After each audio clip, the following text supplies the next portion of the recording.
This is Hidden Killers with Tony Brueski. Here now, Tony Brueski. Clinton and Cristen Brink were hiking with their two daughters in Arkansas on what should have been a peaceful Saturday afternoon at Devil's Den State Park. It's a state park that is one of the most well-known in the state of Arkansas. It's a very, very, very popular hiking spot, especially in the middle of summer on a Saturday. Campers, hikers, backpackers, they're all there. They're all enjoying their time and what should be getaway from, normal life, a peaceful place to be. Instead, their day ended in screams, blood, and an order from their mother that saved their lives. Run as fast and as far as you can. And they heed that warning. They ran as fast and far as they could. And according to the 911 dispatcher that we interviewed exclusively here on the Hidden Killers podcast, they ran until they could no longer hear their mother's screams. That's the exact quote. In this episode, we're going to ask what happens to the children who survive something like this. What does trauma look like when you've just escaped the unimaginable? Here to help us unpack all that, Shavaun Scott, psychotherapist and author of many books. This one here, The Minds of Mass Killers, available wherever books are sold. Shavaun, let's dive into this. What immediate psychological responses do you expect from children who witness the violent deaths of their parents and run literally till they don't hear their mother's screams anymore? Yeah, there's nothing more complicated when it comes to grief and trauma than a case like this with kids in particular. And their lives are never going to be the same. We want to try to give them as much supportive therapy as we can possibly give, but they're changed. They're different. And that doesn't mean that they're ruined or they're not going to have good lives themselves, but their lives are going to be very different. It's a different trajectory than what it would have been. What they witnessed is shocking, heartbreaking. It is the stuff straight out of nightmares. What we learned, exclusively here, talking with the 911 dispatcher was, and this is the account that the children gave, as raw and real as it gets. They were out, they've been hiking a lot. I looked at their Facebook page. It seems that they were really starting to enjoy the area. They had been here about 3 weeks. They'd moved from Montana to this area, another big hiking community. That's what people do here. It is hiking. We have the largest bike trail path in the nation that interconnects all of these cities from Prairie Grove to Bentonville to Rogers to Fayetteville. It's a big interconnected community, and people absolutely love it. People come here just for the hiking and the outdoor activities. And they were enjoying it. They have pictures of their family out, and this should have been just any other normal day. But what they witnessed was a man approach Dad on this trail, stab him directly in the chest, allegedly, according to those kids. And then Mom screams, "Why are you doing this?" And then yells at her kids to run as fast and far as they can, to which they did, and to which a good Samaritan on the path who was out having a normal day got the kids to the ranger station, which they called 911. The kids also said that they didn't identify the individual. They thought it was a stranger, according to them, at least to their knowledge of who Mom and Dad had any sort of interactions with. That sort of trauma right there. How do those memories imprint on a 7-year-old and a 9-year-old? And how does this sort of thing evolve over time? It's hard to say how it evolves. They would have a very visceral physical reaction to stress and trauma, and I think have a lot of physical symptoms. You often see kids with, headaches and stomach aches and other physical complaints after something like this. The big thing is going to be their nightmares. I would bet that they're going to have a very hard time sleeping, and they will replay this kind of event in their dreams, and that may go on for most of their lives.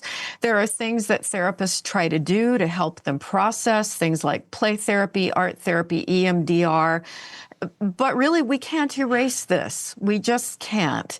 And so that's the thing that's so tragic about it. It's like this kind of violence, it permeates and doesn't ever go away. And it doesn't just affect the people that are killed, it affects all their loved ones.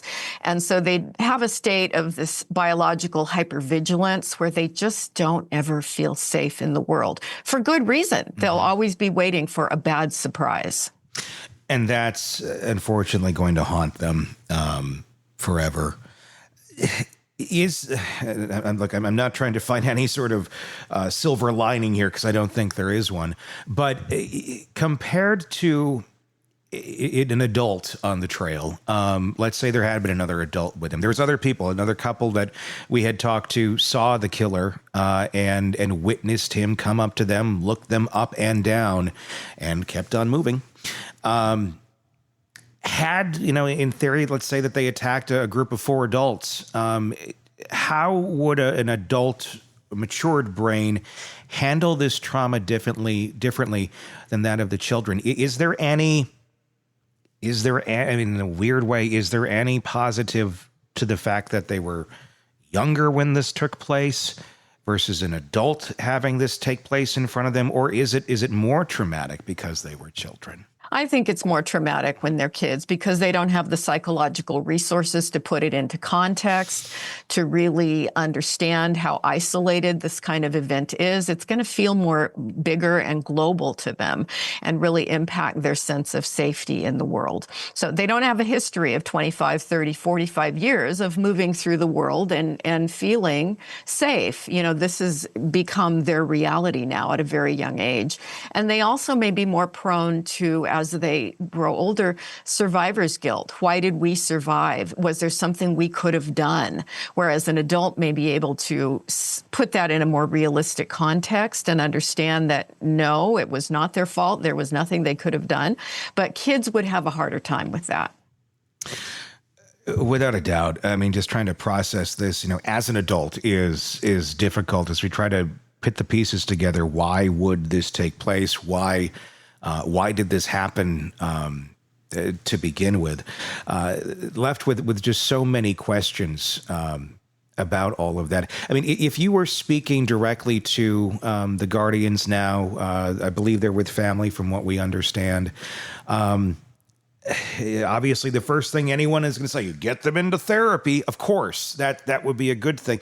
But beyond, there's got to be specific. This has got to be something they're going to really have to look at more so, I would say, with a scalpel than just, let's find a therapist online and hope for the best.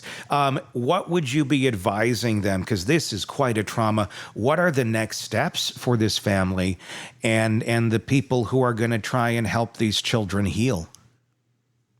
It's going to be a long haul, a long road. Be prepared for an emotional roller coaster of a lot of intense feelings. Support them, comfort them, keep them safe, from the environment, keep the media tuned out so that they're not exposed to continually being re-traumatized with triggers from things that they see or hear about or watch. Comfort, whatever comforts them. And that's going to be tough. It's going to be challenging because I'm sure sometimes it will seem like nothing works. But just understand that it's going to take patience, time, and a lot of teaching them to soothe and calm their nervous systems down.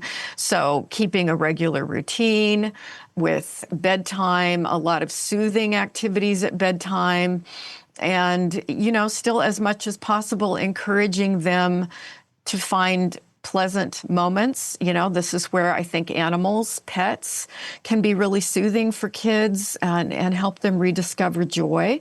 But that may take a while. It's going to be rough for a time.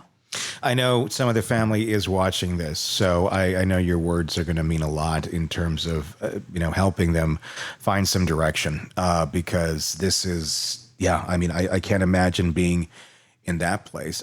Let's talk about the individuals who are now left out of nowhere. Suddenly they're in the custody of 2 young girls who just lost their parents. The trauma of that as well for a family member. what would you advise them to do for themselves so they can be there for those two little girls the best that they can after an unimaginable situation? I think families really benefit from survivor groups. There are often I don't know Arkansas very well or where the kids are at, but often there are groups for people who have lost loved ones in a violent crime or some kind of violence. And I think that's very helpful because you just need a place to talk about your feelings. And sometimes hearing the stories of other survivors, it just helps you know that you're normal and that these intense emotions, you do work through them over time and life does begin to feel better. But again, everybody's impacted differently. We've all got different resources. And some people, they may feel like they're going crazy for a while, and that's normal. That's okay. And so I think just giving people a place to talk about their feelings and doing the practical things, avoiding nervous system stimulants. It's not a time for a lot of caffeine, a lot of alcohol. People try to self-medicate. That typically just makes it worse. So we encourage, again, eat healthy, try to get sleep. If you are finding that you really can't regulate your mood or you're having crying episodes and can't stop, panic attacks, talk with a psychiatrist or a psychiatric nurse practitioner, because sometimes the medication, somebody can take something just, even if it's on a temporary basis that helps them sleep again. God knows I went through a trauma where I needed to do that and I'm grateful for it. There are things that can be done medically to help people just start to regulate their nervous system again. And I think we have to try everything that's helpful. And that's 1,000% true. Not trying to sell your book right now, but I'm going to sell your book right now. Nightbird, this is your memoir. You've gone through tremendous trauma and you write about your road to recovery and getting back to yourself in there. So I do suggest this definitely to be somewhat of a roadmap for people who are going through trauma and finding a path. But that's, you certainly come with the reps and the experience to say exactly what you just said. Let's talk about the suspect himself. As of our recording right now, not in custody, but even when they're in custody, we're still going to have the exact same questions. How do you interpret the suspect's actions here as they went into this? What we do know is that they had a license plate that was taped over. So the intent immediately is to not be recognizable. The vehicle still up for debate as to exactly what it was, although we have obtained exclusive video here that shows the suspect's vehicle being described possibly as a Mazda, Acura, possibly BMW black four-door sedan. I've heard everything from a different type of Kia as well. It's still up there, but it's a black four-door sedan. The video is available on our website or on our YouTube channel, Hidden Killers with Tony Brueski, if you want to take a closer look at that, or on social at Tony B Pod on X or Twitter. You got that. You got the guy who's also in 100-degree late July day in Northwest Arkansas, wearing gloves, fingerless gloves as they've been described, black long sleeve shirt, black pants. We have the image as well. I should just put that up so you can see what this man was dressed like that day. This is his attire, and a very large vinyl backpack that the witnesses described to us as being extremely out of place. It's a little difficult to see all the dimensions of it right there, but extremely out of place. This was not, let's go out for the day and hike backpack. And this isn't a trail where you're going to go backpack it for like weeks on end either. It's an afternoon hike. To go out there like this, obviously standing out in a crowd compared to everybody else who's out there in sports gear and, trying to stay cool as they walk the trail. What is going on with a person who comes into a situation like this? Obviously prepared, it seems. Yeah, he was there as a predator. And did he have this couple, this family as a specific target? Or was he looking for something that was symbolic to him? I think probably the latter. We know there's a story. He has a reason. The reason does not make sense to the rest of us, but the first thing that popped into my head watching, the videos about the case and the people that were in the vicinity that ran into him, is that this is a person likely who's got some paranoid delusions going and enacting this almost cosplay kind of fantasy where he dresses up like what he thinks this intimidating killer is going to look like. You know, the wearing the black clothes. A lot of the mass killers go out dressed up in black clothes. There's something symbolic about, you know, the bad guy, the really bad guy is dressed in black. So I think he had a script, a fantasy script that he was following. Also the choice of a knife rather than a gun. Why that? But that was my first thought, rather than it being something personal. It's likely a person with a mental health history, to some level psychotic thinking going on, and paranoia. He wasn't trying to disguise his face, but he certainly, you know, you would think a more rational killer, let's say somebody that was a professional hitman or something like that, would be trying to blend in with the crowd and certainly wouldn't go out in midday in a crowded area. So my sense is that this is a person with some kind of paranoid delusion that had a story. And was he looking for a happy family? Was he looking for a family with kids? What is the deeper meaning of that? At some point, if they catch him, we may hear that. We may know. It reminded me of a case many years ago, in fact, a couple decades ago, of a guy I worked with who had inexplicably gone out and shot a group of Mexican gardeners, killing one or two of them. I don't remember, but it made no sense. And he had this fairly benign history. He didn't have any history of, you know, being locked up for anything, no criminal history. But the story in his head, he was in his mid-20s at the time, he had started having paranoid delusions that Mexican gardeners were trying to put poison in the California aqueduct to poison the state of California. Completely delusional, completely paranoid. But then the angel Gabriel appeared to him and one day said, take your hunting rifle and go out and I'll show you who these specific gardeners are. And that's what he did. And the sad thing is, when he was on meds and he was no longer psychotic and delusional, he was a very nice guy. And he was not ever going to be free the rest of his life because he was not safe. But something akin to that is what this made me think of. This guy was on a mission and clearly was cogent enough to tape over the license plate, but he was bizarre in the way he did it, the way he dressed, and the way he was, you know, sizing other people up and analyzing them. I'd say there were a lot of potential victims out there today, and who knows the story behind why these particular folks were picked.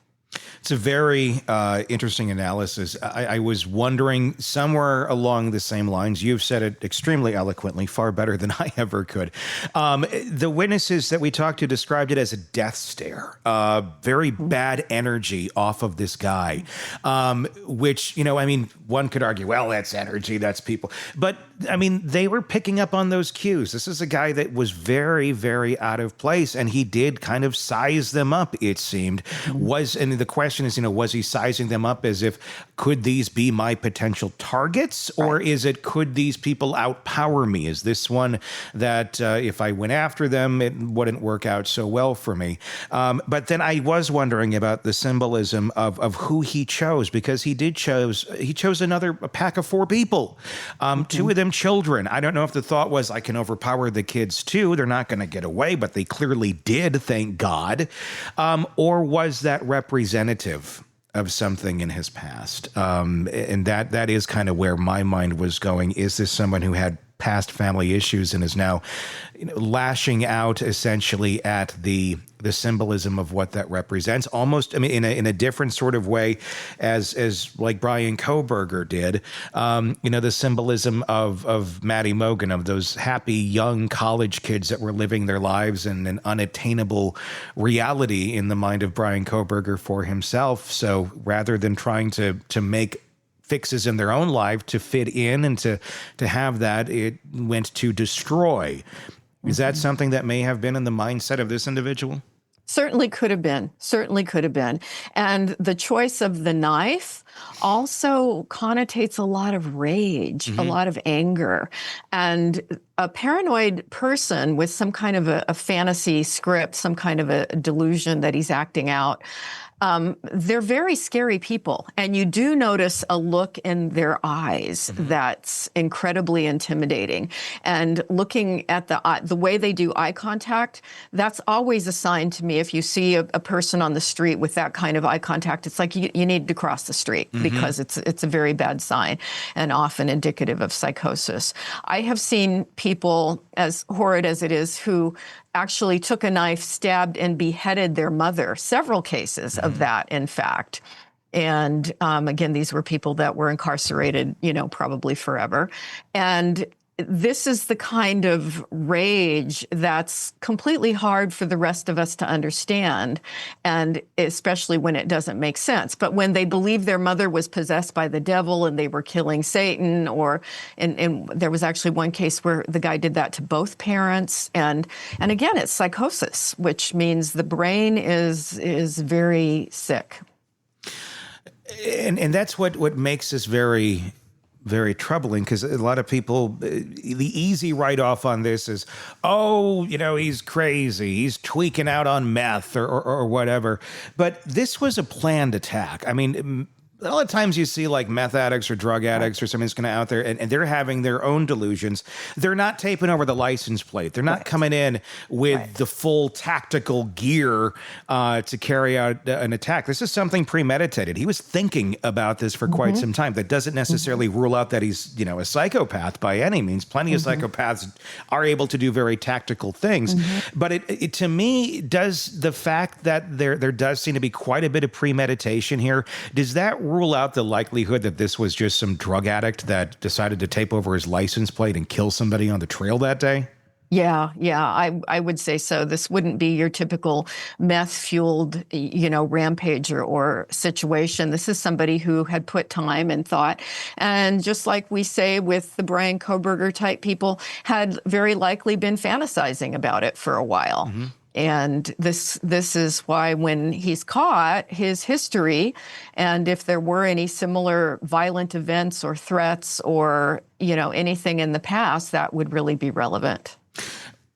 The community right now, it's amazing when something like this happens, because everybody thinks they know who it is. And I applaud everyone who has sent us information, sent us pictures, and please do keep sending us anything that you know and anything that you may think, because we're going to take a look at it. We'll pass it on to authorities if that need be, but we'll dig. We will dig, and people can do that. I want them to know that. You can go to our website, truecrimetodaypod.com. There's a contact section right there.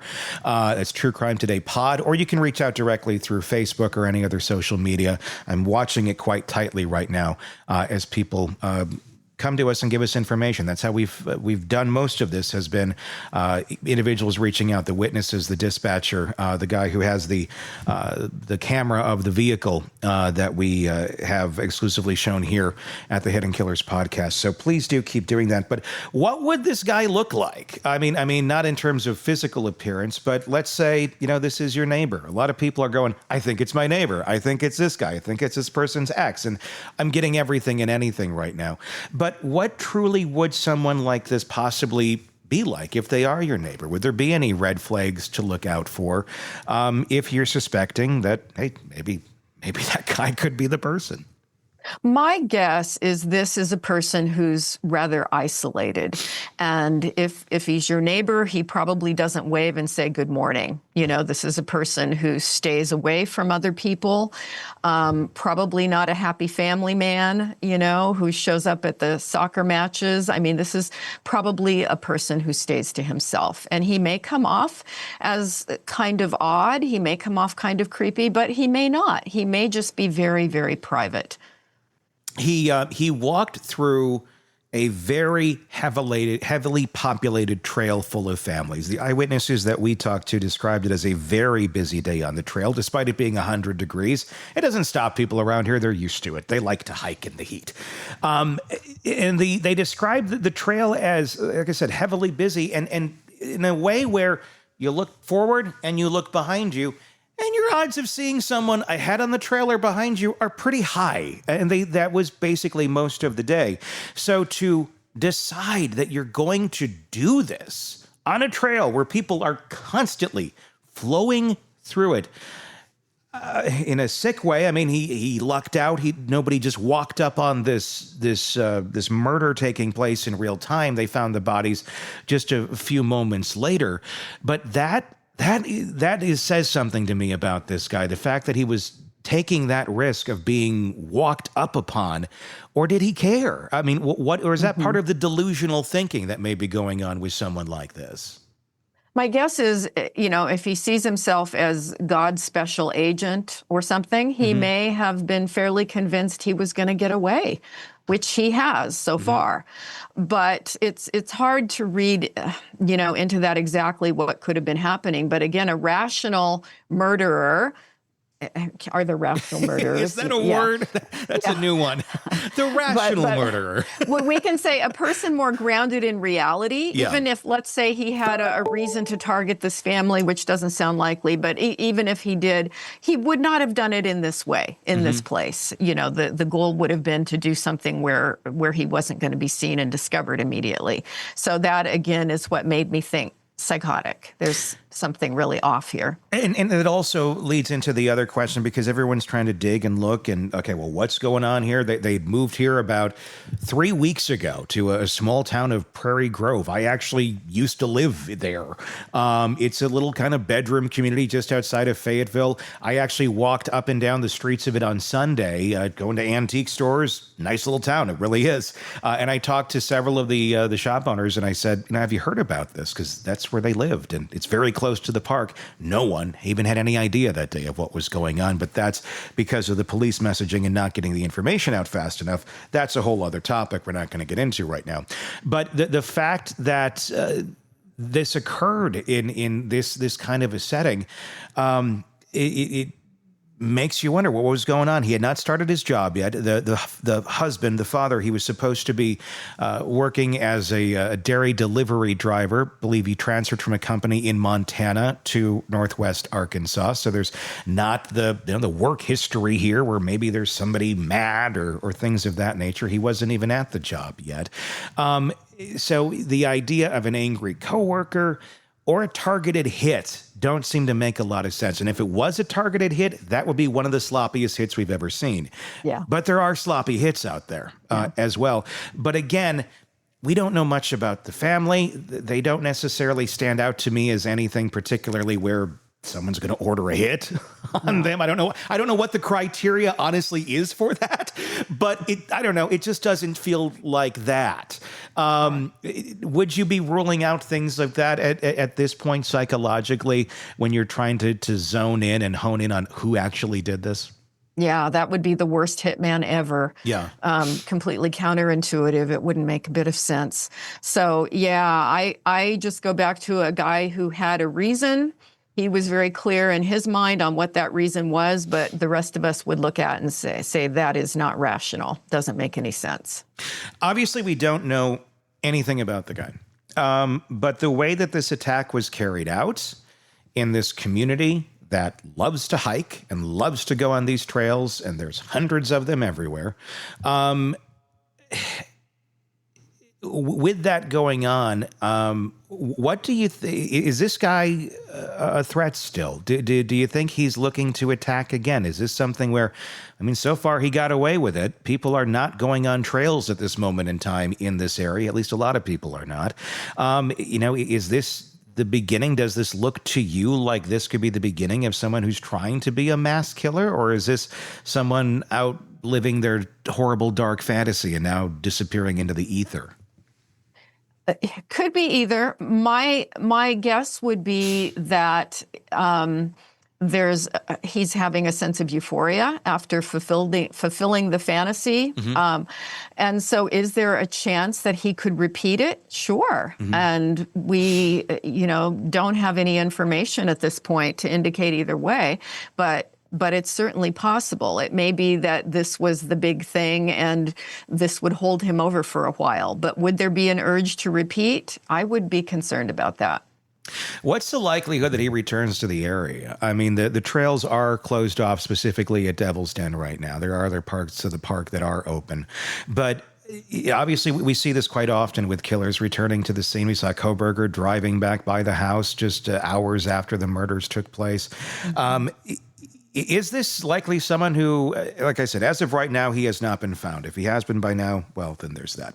But as of this moment, is this likely someone who's hiding in plain sight? Do you think this is someone who is hiding in the shadows again for fear that maybe law enforcement does know who they're looking for, and just have not announced that as of yet, and they're trying to track this man down? Yeah. What do you think's going on in this person's mind at this moment? Yeah, that was one of my thoughts, is that law enforcement may know a lot more than they're letting us in on at this point. I actually hope that that's the Hopefully. case, that they are onto some leads here by now. And so is he very likely could be monitoring the news very closely to see what's coming out and what people are saying about identifying him. Might he go back to the scene of the crime? They sure do tend to have a compulsion to do that. And that would, I think, go back to how rational is he? Because I think a rational person would get pretty far away from there, but he may not be. He may be lurking in the area.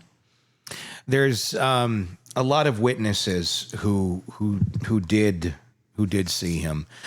Several witnesses said they knew something was off. How does hindsight guilt show up psychologically in bystanders? They knew something was off. Did they, or is that kind of one of those things that come up later on where it's like, well, looking back?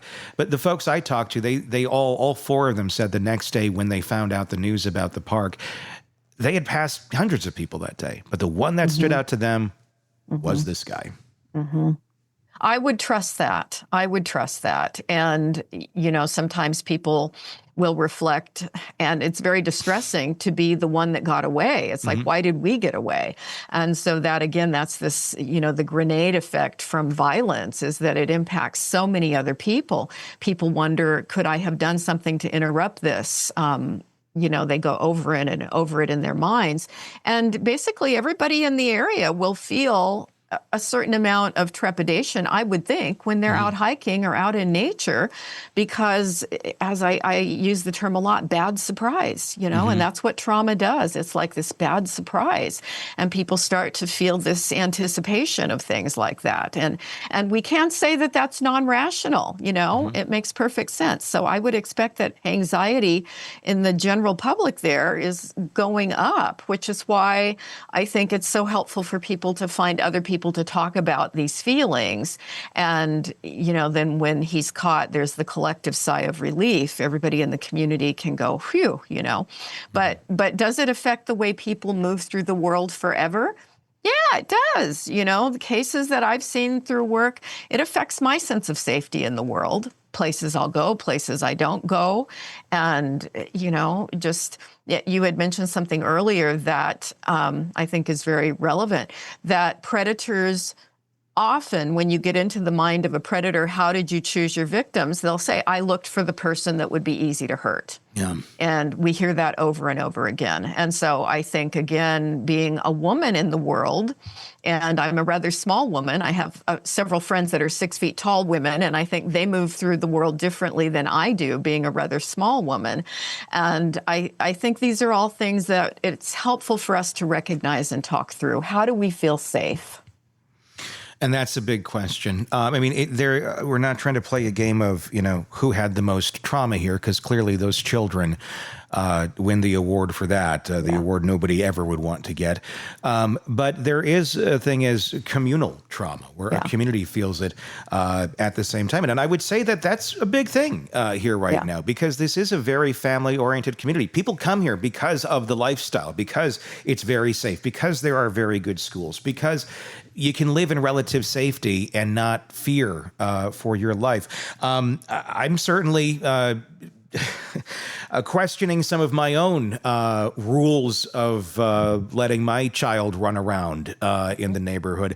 And an interesting thing in this area for me is I've been, I'm not to say a helicopter parent, but I have in time relaxed some of the anxiety of that with society. And in past years, I've let my daughter go out and play in the back, go in actually to the woods, which are in the back, to go play with a friend and play by the creek and play literally by one of these trails. And, you know, lovely times. It's childhood memories. It's fun stuff. It's things I remember looking back on and having some of the fondest memories of childhood, playing in the creek with friends and getting crayfish or crawfish. Me too. And parents just let us out in the morning and come back at dark. And, and we were all over. And I loved that for my daughter, because it's like she's getting a little taste of something that really doesn't exist. But in this community, it's felt very safe to do that.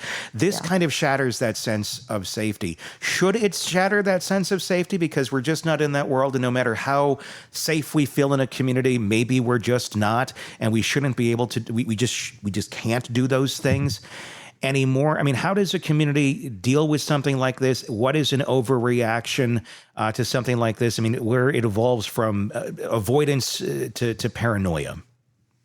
That is such a hard thing to answer, such a hard thing to answer. And it's something that I think every parent has to sit with and talk through and think about on a case-by-case basis. I recently had a friend in Oakland, California, which is not known as a particularly safe place, who was letting his 4-year-old go out and wander down the city street under this parenting philosophy of free-range parenting. Let the kids go and you know, we're too protective of them and all of that. The kid had he put his name tag on him and the phone number, but it was like this exercise in, we're going to help him feel powerful in the world that he can go wander around outside. Well, the police brought him back. Somebody called CPS on him. And I have to say, I would have too, you know, I agreed with that.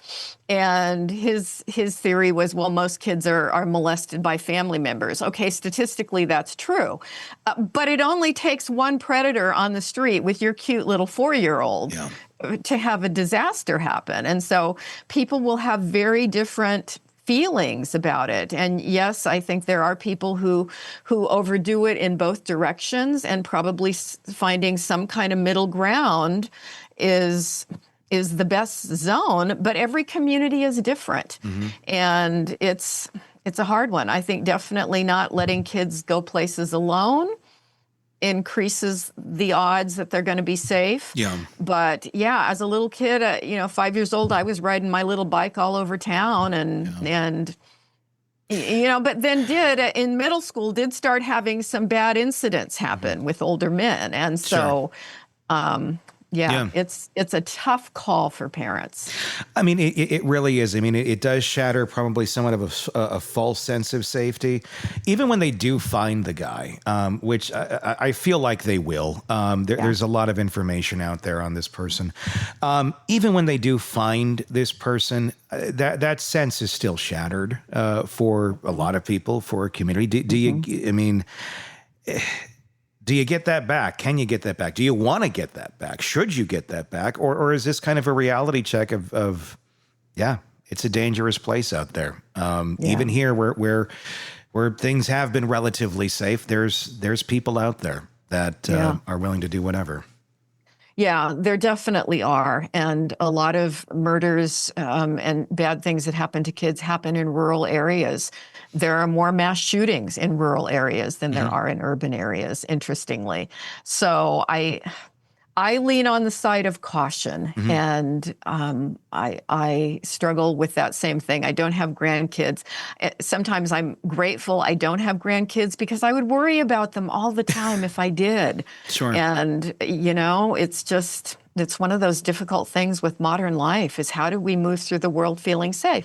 And the other thing is there have always been a certain amount of bad things that happen. But now because of the media and the internet, we know about all of it when it happens. And so that increases our sense of danger that, you know, there's really no safe place. I mean, it really, obviously this community where it happened in here, where I'm at, is feeling it. But now anybody who's watching this anywhere is going to be thinking about hiking and Yeah. Maybe we're going to go to IKEA this weekend instead of the hiking trail.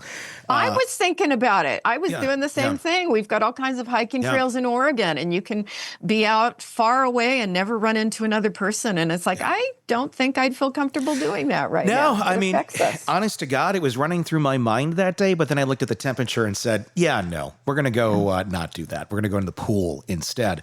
But there's one other piece of this that I wanted to pass by you and get your thoughts on. And that's the moment as to which the horrific incident took place where the man came up to the family and stabbed Clinton in the chest. Cristen, allegedly, according to the kids and our reporting here, said, "Why are you doing this?" I'm just going to leave it at that. Why are you doing this? What do you make out of that message and those words from Cristen to the attacker as it was happening, and then urging her children to run fast and as far as you can? Notice she didn't run as fast and as far as she can with the kids. She stayed there. Why are you doing this? Does that tell you anything? Well, it tells me that she did not know this person. Okay. And that... I mean, that would be the first thing that would pop into my head. Could I be wrong on that? Sure, I could be. Sure. But you would think if this was someone that you had a stalker or a vendetta with them, that, you would have had some inkling of why they were doing it. This is the guy that's been following us around or whatever. But the fact that she told the kids to run, good mom, protective. That was the best thing that she could have done. And she probably wanted to protect her husband. I mean, that would have been my inclination too. Can I fight? Can I do something physically? Even if that was completely not in reality, but that was probably her instinct at that point, was to try to help. I'm also going to guess on this one that it was run as far and fast as you can, because mom's going to stay back here and I'm going to distract this guy to make sure he doesn't go after you. Because if she didn't tell the kids to run, if she stayed there and got attacked too, then the kids would have been there. And God knows. Yeah. I mean, does this read to you like this guy was targeting just the parents and the kids just happened to get away? Or, was it let's take out the parents and then do something with the kids? Could have been either way. Yeah. Could have been either way. And when he's caught, and if he'll open up about what was this bizarre fantasy that he was enacting, it'll all make sense if he'll open up and talk about it. So many questions. And just not a lot of answers. But Shavaun, you helped us make a little bit more sense of it today. Her 2 books, and I highly recommend checking them out. Nightbird, your memoir, especially about dealing with trauma and getting through it. And of course, if we're looking back at the killers, you wrote kind of the book on it, The Minds of Mass Killers, both available wherever you get books. Shavaun, as always, thank you so much for being on and giving us your insight. Thank you. Want more on this case and others? Then press subscribe now and don't miss a moment of true crime coverage from Tony Brueski and the Hidden Killers podcast.